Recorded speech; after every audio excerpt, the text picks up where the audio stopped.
You eat healthy, drink protein shakes, buy expensive supplements, and still end up feeling bloated, exhausted, or uncomfortable after meals. For millions of Americans, the problem may not be the food itself. It could be something your body silently depends on every single day. Enzymes. These microscopic proteins work behind the scenes to break down carbs, fats, and proteins so your body can actually absorb nutrients and turn food into energy. Without them, digestion slows down, nutrients stay trapped, and your gut starts sending warning signs most people ignore. That heavy feeling after eating, constant gas, stomach discomfort, brain fog, or feeling tired even after a full meal may sometimes be linked to poor digestion and reduced enzyme activity. And modern American lifestyles may make it worse.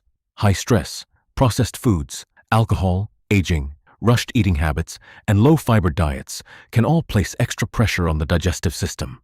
Over time, your body may struggle to properly process the food you eat, even if the meal itself seems healthy.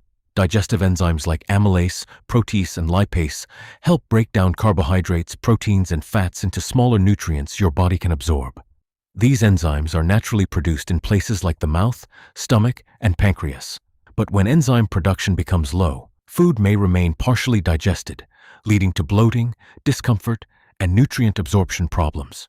The good news is that small daily habits may help support healthy digestion naturally. Eating slowly, chewing food properly, managing stress, and including whole foods like papaya, pineapple, yogurt, and other fermented foods may support the body's natural digestive processes. But persistent digestive symptoms should always be discussed with a qualified healthcare professional.